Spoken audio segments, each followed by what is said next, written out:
What Trump wants is very, very simple. Give me money and save me money. The stakes now for the U.S. are even more dear. China is the grown-up in the room and is responding to the United States in a very sensible way. I don't think that what he's doing now will create those opportunities. For the rest of the world, my advice is buckle up and get ready and embrace yourself for more of these shocks. There is no prospect to reindustrialize the United States. The Chat Lounge. Chat Lounge. Chat Lounge. The Chat Lounge unpacks views and opinions on hot issues in a more casual way. Some say it's the art of the deal. Others argue it's merely extortion and blackmail. Welcome to the Chat Lounge. I'm Qiang, and joining our discussion on U.S. President Donald Trump's tariffs are Dr. Josef Mahoney, a professor of politics and international relations at East China Normal University, Dr. Qiang, fellow of the Belt and Road Research Center, Minzu University of China, and Dr. Christis Tombazos, associate professor, Department of Economics, Monash University, Australia.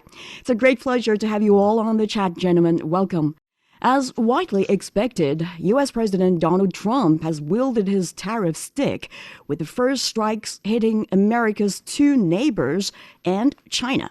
So the first question goes to you all. Has any specific part of the first strikes surprised you to any extent? Dr.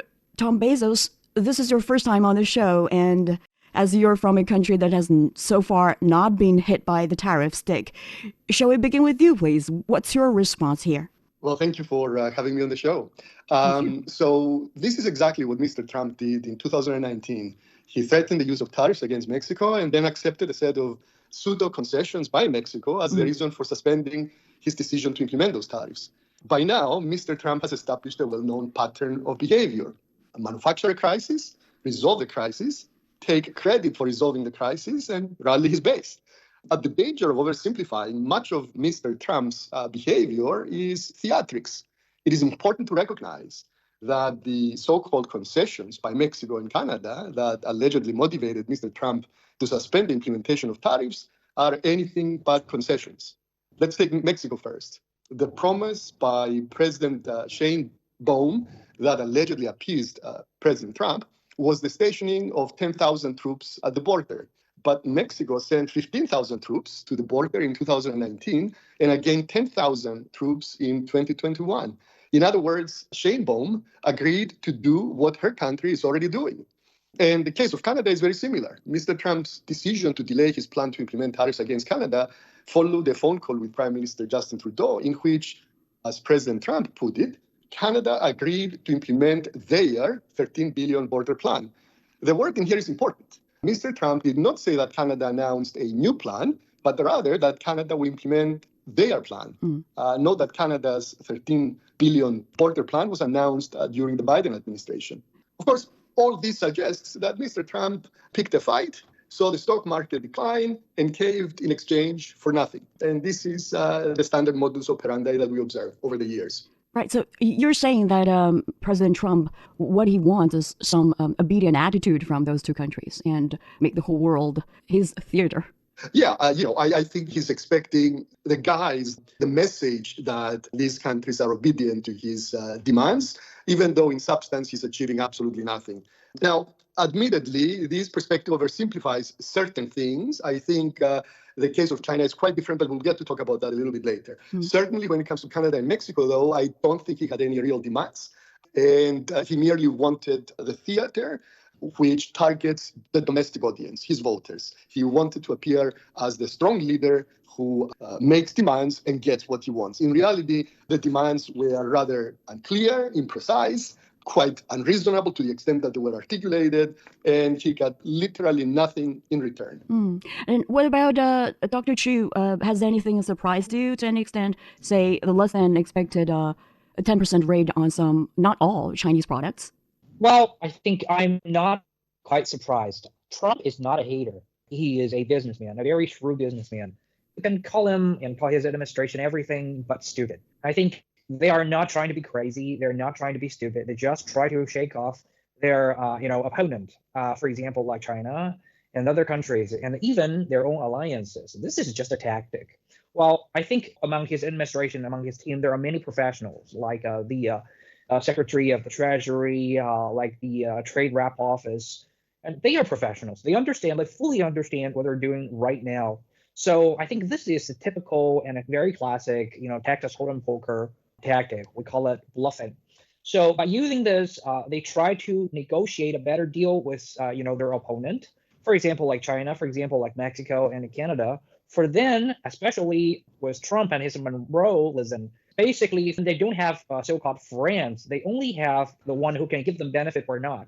So they try to shake off China for 10% of the tariff fees because the trade surplus are basically too large in America's perspective. They don't understand this trade surplus in China or trade deficit in America is basically a good manifest of a good economic health status of America, but they think this is bad.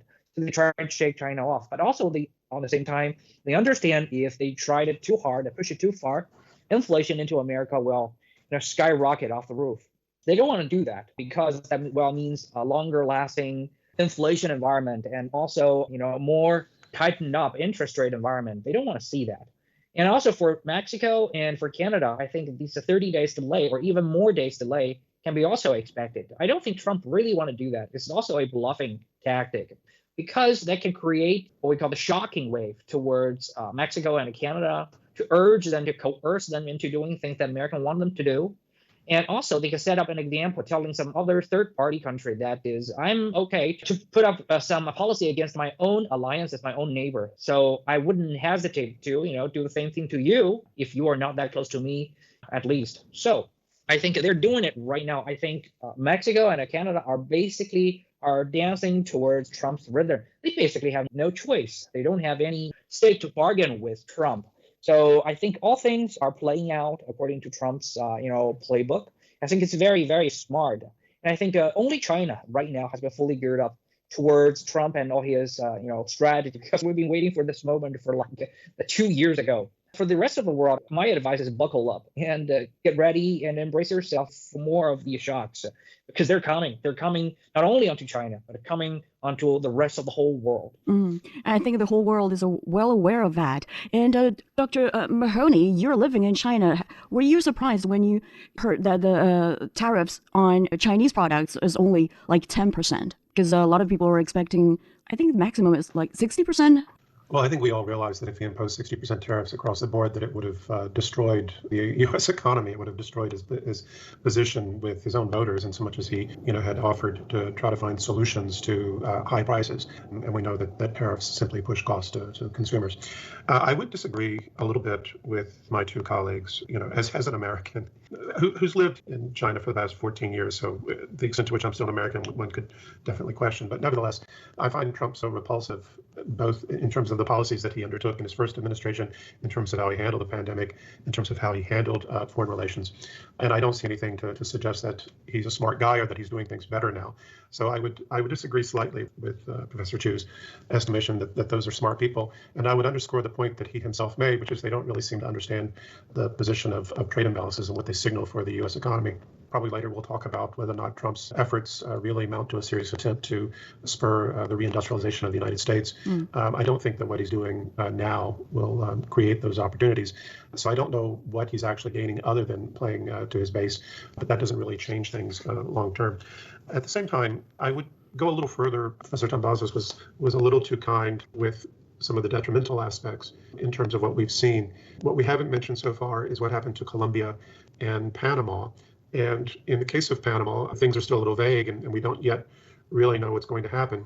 But there we basically saw economic coercion and military coercion, the tacit threat of invasion, if Panama did not start breaking ties with China, if Panama didn't bring into review Hutchison port holdings contracts on either end of the canal, which, by the way, have nothing to do with the canal itself. They're completely separate operations. So I concur with the idea that Trump creates crises that don't really exist. But in Panama's case, we did see them break the MOU with China on BRI. In Colombia's case, we saw the humiliation of a left-wing leader. We saw the attempt to humiliate the president of Mexico, who's a left-wing leader. And we see that the Trump administration also has ambitions to meddle in Canada during a very difficult election year, where conservatives are expected to make gains and where they were already exploiting Trump's gestures against Canada to further strengthen their hand to show that they would be better capable of dealing with him going forward. So I do think that there are other objectives here other than just whether or not he can achieve short-term economic gains. I think there's a broader political aspect that we also have to consider and the downsides that he's creating for these countries. But I do agree that there is a tactic here. It will be interesting to see what comes next in terms of Europe. We know that Europe is knocking at his door, trying to start some early negotiations to prevent getting hit. And the White House has promised to hit Europe. So, we may be just seeing him setting the stage. And in this case, I agree with my colleagues. He's showing how he can discipline others, even if he's just getting some superficial wins. He may be looking for gains that he can get in other places. But in terms of China, I think that he took a softer approach because he couldn't afford to go much further than what he and Biden The had Chat already Lounge. done. The Chat Lounge unpacks views and opinions on hot issues in a more casual way. Indeed, actually, the elephant is back in the China shop, but this time obviously with more destructive measures. But back to the tariffs, like you mentioned, Trump agreed to pause tariffs on Mexico and Canada, actually hours before the sweeping actions were enacted. So, Dr. Tombazos, what does this dramatic shift tell you? Well, I'll go back to my the first point that I made. I mean, the dramatic shift, I think, was perhaps part of the plan. He was looking for an excuse, I believe, to reverse the original decision for 25% tariffs, which would have been devastating for the American economy. I think it was merely posturing. I think the shift was in the mix, in the plan from the very beginning. I do not think that President Trump was serious about the 25% tariff. The fact that he used only a 10% tariff in the case of China, I think is perhaps indicative that that is a bit of a different case, that perhaps he's more serious about maintaining that tariff at least for a while. China is quite different than Mexico and Canada, not only because it is the third as opposed to the first or the second trade partner of the United States, but because there is the sentiment in the United States that Chinese imports are affecting adversely the American labor market and that they are particularly responsible for the expanding wage inequality between skilled and unskilled labor in the United States. This is an issue that, if I may make a side point, this is an issue that I've been working on for the last 3 decades. And in my research, I find that that is not true. I find that imports from China into the United States are, in fact, promoting wage equality, not wage inequality in the United States. And that is because those imports from China into the United States undergo extensive downstream handling that involves a disproportionate number of unskilled workers. But to go back to the original point, there is this presumption that Chinese imports are destroying American jobs, driving inequality, causing the industrialization of the United States. And I think this environment gives President Trump a bit of flexibility in terms of maintaining those tariffs. So I do not believe that in the case of China, he's exhibiting the same interest in theatrics that he is in the case of Canada and Mexico. And I think that goes back to the fact that I do not believe that Mr. Trump or his administration truly understand the way tariffs work. Mr. Trump is somebody who would disagree with my colleague that he's a shrewd businessman. I think he's another mediocre businessman. This is somebody who thinks of the world as a zero-sum game, where deficits signify losses and surpluses gains. And these are the lenses through which he is looking at the trade relationship between the United States and China. And that goes back to something that my colleague, Professor Mahoney, mentioned. It is evident that President Trump is under the impression that the American trade deficit, bilateral trade deficit with China, he thinks of that as a negative. And that is a ridiculous way to look at the world. Bilateral deficits characterize the overwhelming number of economic transactions in the world. We visit a restaurant for a meal, we pay for the meal, and sell nothing back to the restaurant in return. That is, we import a meal from the restaurant and export nothing. This is a bilateral trade deficit between the diner and the restaurant, which of course means absolutely nothing. Bilateral trade relationships across countries are very similar, and there are no indication of the health, of the effectiveness, or of the fairness of cross cross-border transactions. So I believe that Mr. Trump and his administration lack knowledge and expertise in terms of how international trade and tariffs work. They impose tariffs thinking that they are paid by China, whereas in fact, the overwhelming percentage of the price increases of the tariff, in effect, is paid by the American consumer. And that, I think, is what might be going on here. Right. Maybe he and his officials don't have a good idea how the way tariffs work, but he obviously knows how bluffing may work. And he was quite confident that Canada and Mexico, or most countries he tries to coerce with tariffs, maybe would concede. But when it comes to China, it's another story. But can Americans stand? If I may interrupt you, I mean, I agree with Right. the sentiment that he knows something about bluffing. But when you bluff, you should bluff for a meaningful stake. What are you bluffing for? To be complaining about the bilateral trade deficit with China is crazy. That is something that cannot be ameliorated. It is what it is. Right. You cannot blackmail China to buy more of your goods if you don't, produce the kind of quality goods that China requires. So I think that he's successful in bluffing, but he's not successful in knowing what to bluff for. Indeed, he might think that Americans can stand this 10% price hike on Chinese goods, but how long they can stand with increasing inflation caused by the tariffs is another story, but we'll come to that later on. But what may come next? Mexico and Canada have been given at least 1 month of grace, so what's going to happen after that? Will President Trump come up with more aggressive demands on its two neighbors? Dr. Chi, what's your take? Well, I do think they will have more of this kind of move coming after that, as Mr. Bezos has just mentioned. Yeah, bluffing is just a tactic. It's just a move. There is a purpose behind that. Well, in China, we have a saying that is, you wouldn't set up a table for nothing. It means you set up all this table, you have made all this fuss. You definitely want something after that. So I think this is the same thing for Trump. Trump, I think it's making a lot of a very, very shocking and awing move towards the whole world. For example, claiming the territory of Greenland, of Canada as the 51 states, and everything, and also about this high tariff against their own trade partners, especially the alliances and everything. And I think he set up a very, very large and a weird table in there. So the thing is, what kind of food he's expecting to be served on the table? And I think there are going to be more things to be, put on the table. And I think number one is about immigration across the border, from the south to the north. Illegal immigrants and all kinds of illegal products that can be smuggled across the border. They can't be the purpose that Trump would like to urge those two countries to help him to, clear the borders, controlling the drug trafficking, population trafficking. And this is something that the two nations, I think, it would like to cooperate, because this is just lowest hanging fruit. I think Trump really understands about human nature. That's the reason he can have this landslide in election.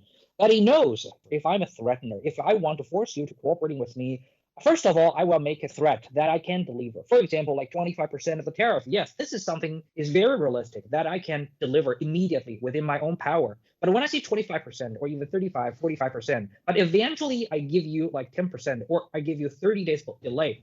So you will feel as a victim, you probably will feel, okay, he is not that bad after all. There is a negotiation space for us. So you will feel good or feel better about him. What we call this is a Stockholm syndrome, which means you can sympathize with the one who put up all this for you. So that's a very, very tricky mind game that a good shrewd negotiator knows how to play. So you see that's already been happening when Trump granted them 30 days delay, and two presidents in the North and the South immediately are showing good gestures, even though this threat shouldn't be there in the first place. They never will, if Trump did not set up this table, those two countries will never feel any gratitude or have any kind of this lucky feeling until that Trump threatened them in the first place and then removed the threat temporarily. So I think this is actually very, very smart mind game. And do you think Trump will stop there by that? I don't think so.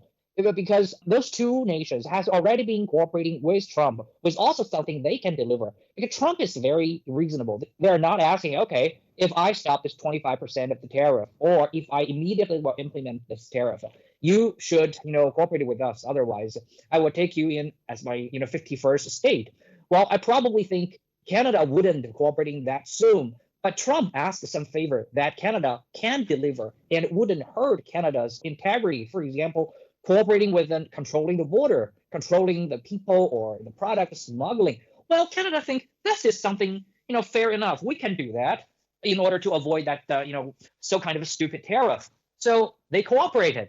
And that's the purpose. And that's the step one, or the lowest hanging fruit has been picked up by Trump already. And what comes next? If they know how to threaten people and to coerce people to cooperate with them, they will have escalated the threat after that. For example, more of the tariff, more of sanctions, more of the other requirement, and more of the favor, the Canada have to deliver for America, same as Mexico. Or the land of Canada that and will only Mexico. escalate step by step. You can just, keep my word for that. Right. Maybe President Trump is pinning his eyes on the land of those two countries already. But Dr. Mahoney, what's your take there then? What do you expect Trump to further demand those two neighbors come up with? I think he's going to watch and see what happens in Canada and Mexico over the next month. Again, I think that he has ambitions that go beyond simply posturing in terms of the threats that he made.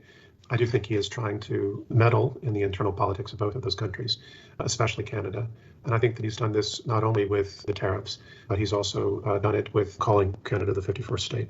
I've spoken to Canadians who are really quite furious with Trump. I don't think there's a Stockholm syndrome effect. I think a lot of people feel insulted and betrayed that Trump is trying to humiliate them, and whether or not he gets real or substantial concessions from them or not. And so I think it's creating some deep resentment. And if we see increasing pressure from Washington, if Canada doesn't somehow pass the 30-day test, then that invites more aggression from Trump, then we will see more revulsion in Canada.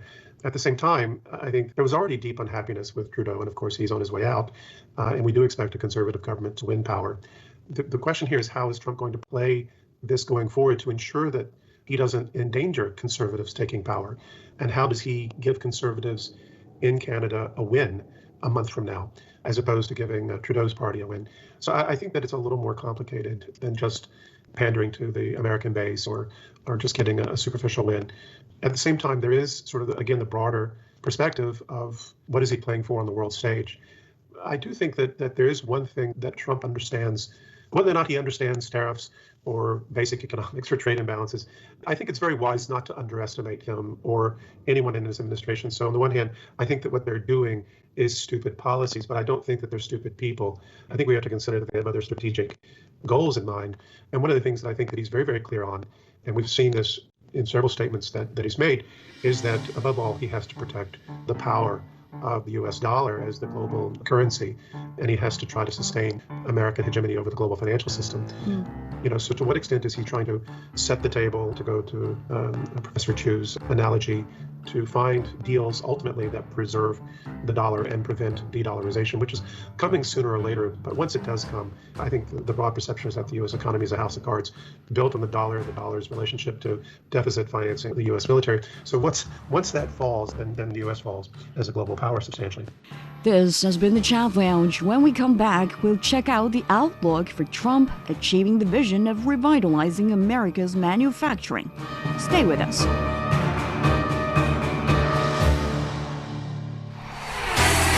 Sideline Story brings you all things sports related. The hottest topics, latest events, juiciest stories, all with a very personal take. Subscribe to Sideline Story Podcast for heated sports discussions covering events that are happening in China and around the world. Welcome back to the Chat Lounge. We continue our chat on U.S. President Donald Trump's tariffs. Dr. Mahoney, then how do you expect smart people of President Trump to respond to China's moves? Obviously, we've seen, like we said, Beijing, or China's another story, and Beijing has announced a flurry of countermeasures, including additional tariffs of 10 to 15% on liquefied natural gas, coal, farm machinery, and other products from the U.S., as well as restrictions on the export of more critical minerals. So how do you think they will respond? I was interviewed by Bloomberg, and the piece that they ran, I didn't like the title. It was, China is taking a very moderate response because China has more to lose. I don't think that wasn't the gist of the broader comments that I gave them. But I think China has responded in a responsible and modest way without trying to, up the ante, to provoke a spiral. Because I think on the one hand, no one can afford that, neither China nor the United States, although China is prepared to go down that road, much better prepared now than it was 8 years ago or 6 or 7 years ago when Trump started this mess. That said, I do think that when we talk about setting the stage for a trade deal, an eventual trade deal between China and the U.S., which we realized that Trump did reach a trade deal with China before. It just got sidetracked by the pandemic and him losing re-election. That the stakes now for the U.S. are even more dear. It's clear that tariffs didn't and neo-mercantilist policies didn't lead to the reindustrialization of the United States. It's clear that efforts to foster tech decoupling and stymieing China's technological advancement have not succeeded. It's clear, I think, that the containment strategies, even in the Asia-Pacific region, probably failed sometime in 2023. General Raimondo, on her way out of office, or a couple of weeks after, even said that all that they had done to try to prevent China's tech advance had basically failed. So I think after looking at the advances that we've seen in Chinese AI in the past several weeks, after we've seen China just continuing to move forward in ways that I think are not that strange to people who live in China, but are in some ways a stunning reality for those elsewhere, that what the U.S. really needs more than anything else is to buy time. And in terms of empires or imperial control, on the one hand, I do think that what we're seeing is a strategic retreat in terms of drawing back to the Western Hemisphere, especially in the Northern Hemisphere. We've seen Rubio saying, okay, the reality is that we live in a multipolar world. That's sort of a powerful concession, perhaps.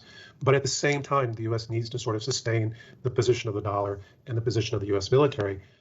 When you go back and you look at old history, so the history of the Roman Empire, inevitably what happens to these empires, they end up with internal contradictions that are part of their imperial system, but these contradictions just keep getting worse and worse, and they're not able to really reform themselves. So eventually they exhaust themselves. And the U.S. seems to be stuck in the same kind of spiral. I don't want to be so ahistorical to directly compare Rome or other previous empires to the U.S. But we go back and we see that what empires start doing as they reach the end of their life is they realize that they can't really reform their system, because to do so would mean that they basically have to crash the things that are holding themselves up already. We saw this I know you're familiar with the late Qiang history. The Qiang tried to hold on to power for so long that when they finally came time to try to reform themselves, it was their undoing. So in this case, I think the U.S. is trying to buy time.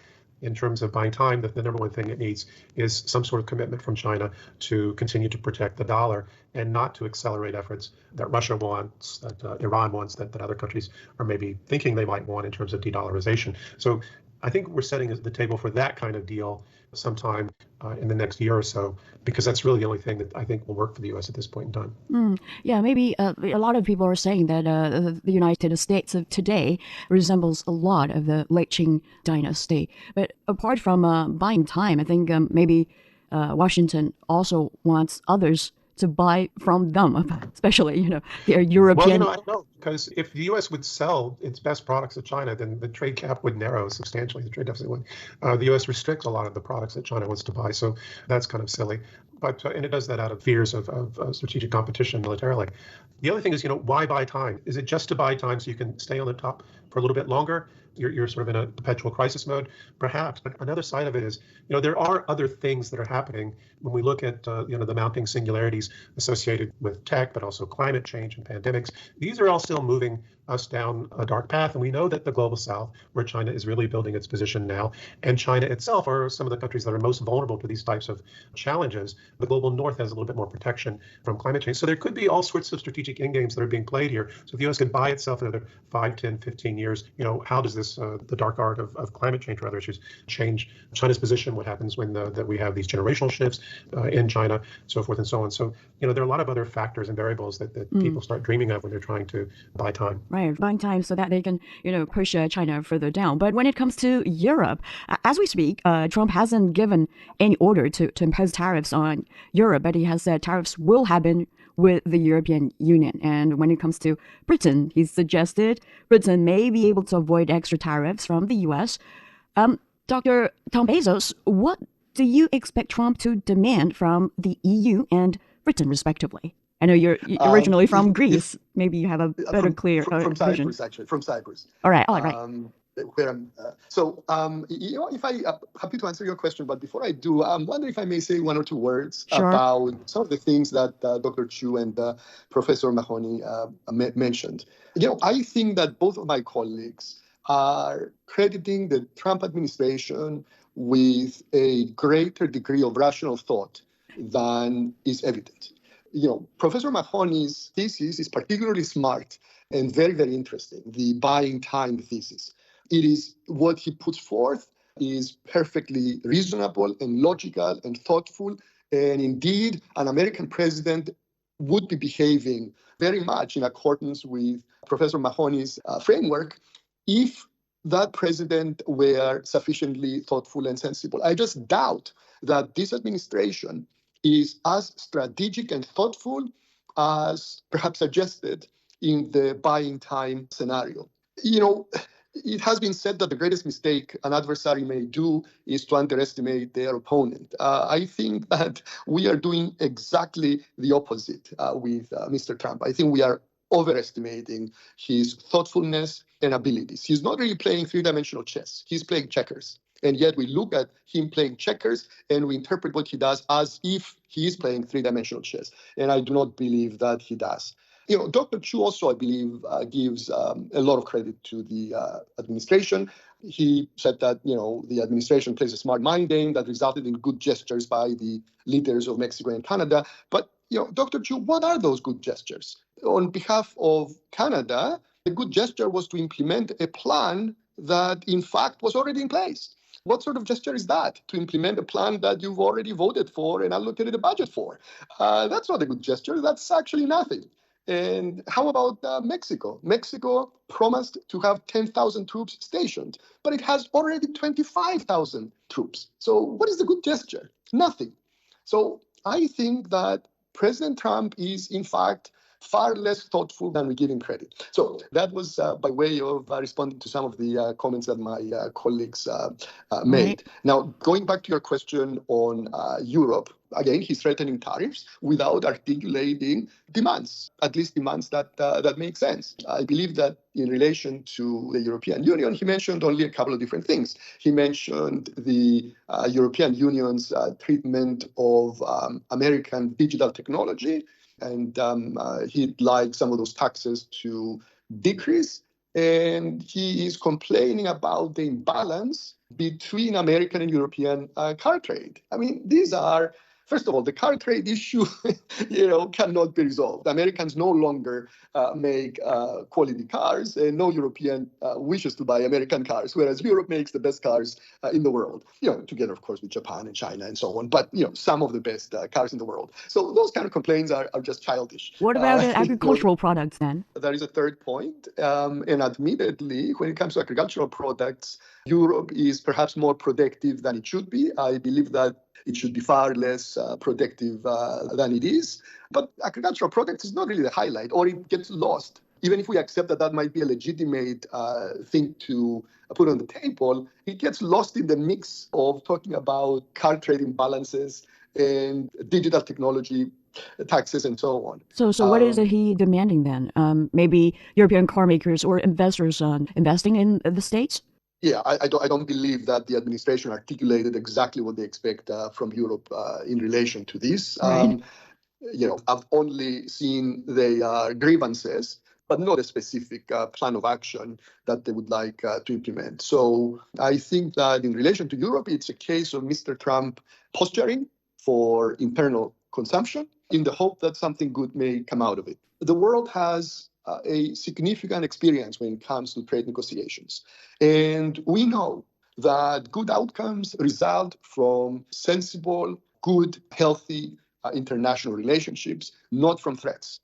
Threats do not achieve much. They humiliate the adversary without generating proper outcomes. Then, Dr. Chu, do you think the Europeans have to worry about that? If it's like what Dr. Tombazos just said, President Trump actually doesn't know what he actually wants from the Europeans. Well, yes, agree, but also disagree. Because I think Trump will have a bigger picture.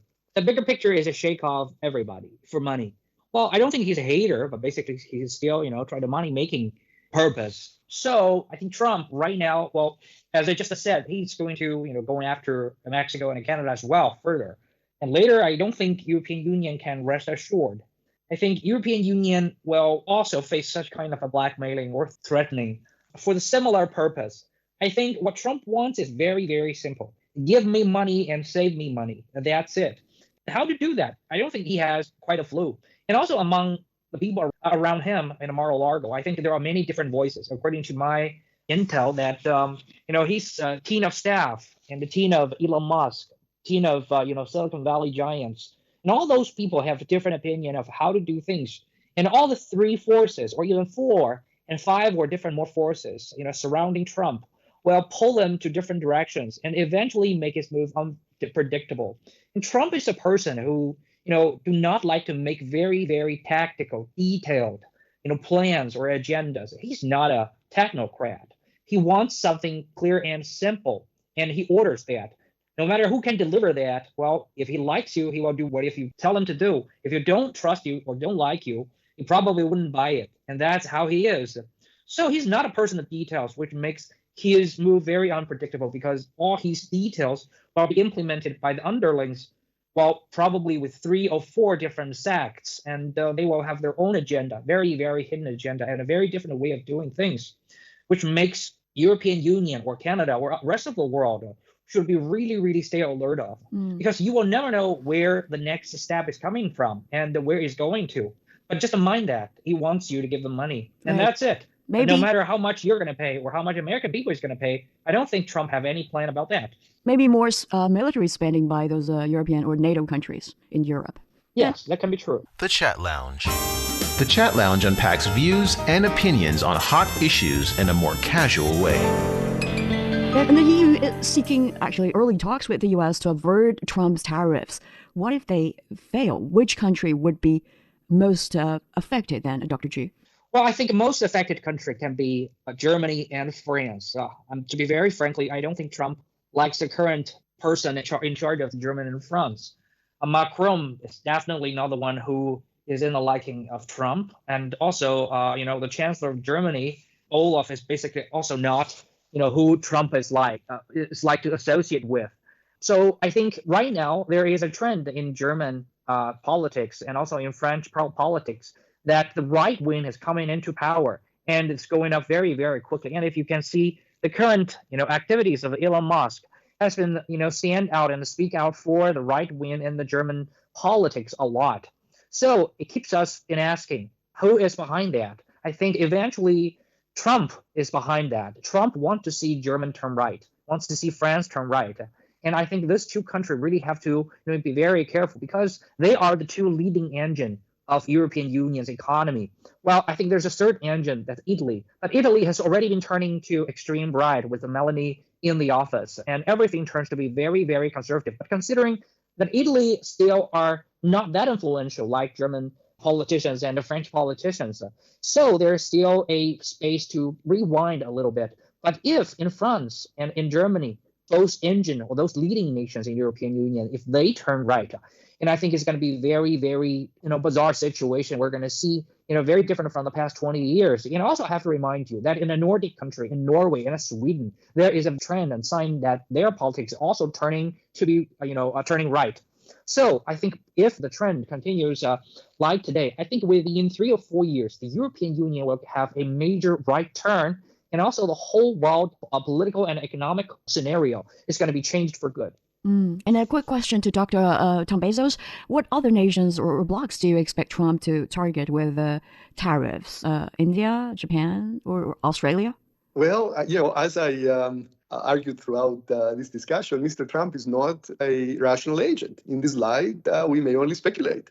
I would not be surprised if he threatened tariffs against countries such as Colombia to curb the outflow of migrants to the U.S., and perhaps even Egypt and Jordan to accept more Palestinian refugees, which would facilitate his plans to ethnically cleanse and take over Gaza, as we found out last night. So, it is difficult to predict these things, but he seems to be a big fan of tariffs, and I wouldn't be surprised if he uses them in other negotiations around the world. And then to the direct impact, as an economist, Dr. Tombazos, how would you expect President Trump's behavior to affect the global economy? Actually, last month, the World Bank released its global economic prospects, predicting global growth will hold steady at 2.7% in 2025 to 26, and the International Monetary Fund said in its report global growth was projected at 3.3% in 2025 and 26, broadly unchanged from the outlook forecast in October, with an upward revision in the U.S., offsetting downward revisions elsewhere. So given what's happened over the past few weeks, Dr. Tombazos, do you expect the institutions may have to revise their forecasts? Well, I believe they already are revising their forecasts. I have seen a recent report by the World Bank and the IMF, a joint report that looks at this trade war and finds or estimates that it is expected to reduce global GDP by 0.5 to 1%. That is by about $1 trillion. I mean, this is quite unprecedented and remarkable. And it will be a direct result of what the Wall Street Journal refers to as the dumbest trade war in history. These kind of trade wars have profound and significant implications on the world economy for a host of reasons. I mean, tariffs raise the price of imported goods. That reduces consumer spending. It reduces corporate profits. It slows economic growth. Companies are nowadays reliant on global supply chains, and a particular commodity may cross borders multiple times because one country may add a particular component on the product, another country may add another component, and so on and so forth. And every time these components change hands, a tariff is slapped on top of that. So these tariffs are going to disrupt the supply chains. They will increase costs. They will create all sorts of logistical challenges affecting the operations and profitability of different companies around the world. And of course, retaliatory measures limit access to key markets, affecting sales and revenue growth and so on. But at the end of the day, perhaps the most important effect of tariffs is that they contribute to a climate of uncertainty, leading investors to adopt a risk-averse stance. So investors walk away from the market, sell stocks, and that is, in fact, what we already observed when President Trump announced his intention to impose a 25% tariff against Mexico and Canada. The stock market in the U.S. near collapsed. So I'm expecting the economic effects to be significant, regardless of the extent to which countries around the world retaliate. Now that I mentioned retaliation, I'd like to point out something in relation to earlier discussion in terms of what China is doing at the moment. Well, the first thing I'd like to point out is that China is the grown-up in the room and is responding to the United States in a very sensible way. Trade wars are unfortunate, of course, but I do not think that Beijing has a choice but to retaliate, and their approach to their retaliatory actions is quite sensible. It is not over the top, it is measured, it is controlled, and it is intended to send the message that these trade wars do not benefit anyone. So I commend China for being reserved and not escalating the trade war beyond the extent to which it has to be escalated. Thinking about retaliation, I am wondering how the United States would react if China would, say, impose a tariff against certain Tesla models, such as Model S and Model X, which are in fact not manufactured in China or in Berlin, but rather in Fremont, California.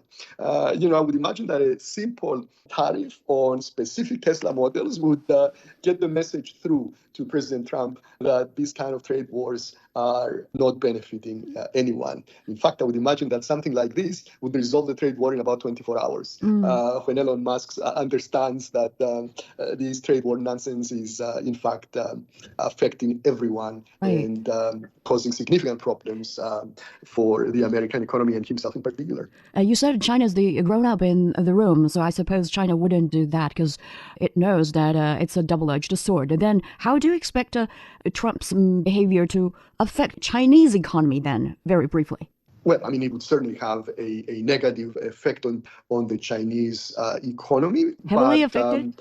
Pardon? Heavily affected? I would say modestly affected. All right. Turning to the impact on the U.S. itself, we already said that maybe the 10% price hike on Chinese goods or on any goods from other countries is bearable for the moment, though President Trump also already said there must be some pain. Then the question is, how long can Americans stand with such a pain? The Trump administration said it's worth the price. Dr. Mahoney? I'd like to respond to a couple of earlier points, and then I'll try to circle back to what you've raised. So the first point is, I think the last thing that China wants to do is to alienate Elon Musk. We saw some provocative tweets from Musk in the past week or two against China, and I think there is sort of a concern that Musk could become the loudest anti-China voice in the administration, as opposed to what people generally perceive, and that is that he's a friend of China because he's got an exposed position with Tesla. There's an alternative analysis that holds that Musk has already soured on Tesla, that he realizes that Tesla can't compete with Chinese models, and that he may, be moving to his more profitable businesses at this point, which depend more on a closer relationship with the U.S. government, SpaceX, and his AI company and others. So I don't think that they would target Tesla in California, also because Beijing has tried to maintain a positive relationship with Gavin Newsom. In terms of your question, can you bring me back to what your direct question was? Yeah, how long can Americans put up with the pain the Trump administration said is worth the price? Well, I haven't seen what the pain will be with regard to the modest tariffs that have been put in place with China. It's going to take a while for those to bite. In fact, they don't even take effect until the 10th, if I remember correctly. And the tariffs with Mexico and Canada were put on hold. So I don't think there's been anything yet that is coming down the pike, other than uncertainty that, as Tombazos mentioned, can roil the markets and increase risks and have longer term effects. Again, I do think that Trump's playing for something else, with a system that supports him, which is far more organized and disciplined at the start of this term in office versus where it was when he began his previous term, in so much as he had gone to war with the Republican establishment and didn't have enough support for him in place. That has now changed. So there's much more of an institutional foundation that's behind him. The key is, I think, he needs to see some sort of significant win, not just ceremonial wins, but some sort of significant win that he can promote to the American people to ensure that Republicans continue to hold power in Congress past the midterms. And, I think the various things that he's doing now haven't offered that sort of win. So he's going to need some sort of big, real deal that will at least give a short-term boost, or even buy some time, as we were saying earlier.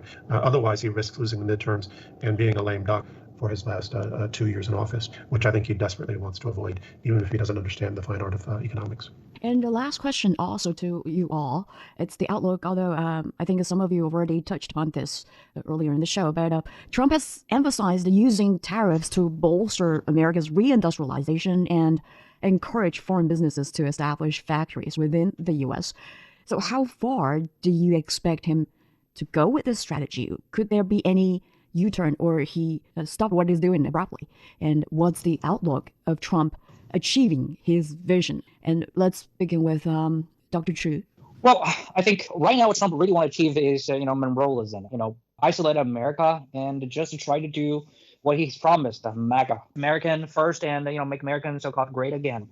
And he believes by shaking off the others, he can achieve this purpose, but he ignored one fact. Today's American is based on the international orders and globalization. Only by enabling others, only by, cooperating with the others, partner up with the others. And I think America, has benefited so much as a global empire as of today. But if Trump want to reverse this trend, even though what he mean is to do good for American people, but actually he will drag down America to another, swamp, the swamp he wants to drain himself. He will create a bigger, deeper, and worse swamp himself. This is the problem that he's facing. It's going to continue with this agenda. For no question about it. The only problem is that how many problems he's going to create and how much of the uncertainties he's going to make for the rest of the world. And Dr. Tombazos, please. There is no prospect to reindustrialize the United States. In economics, there is a very, very large literature on the use of tariffs in efforts to industrialize.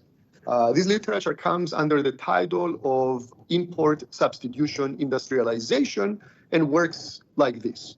You impose a tariff in an area that you would like to expand, let's say an industry of vital interest.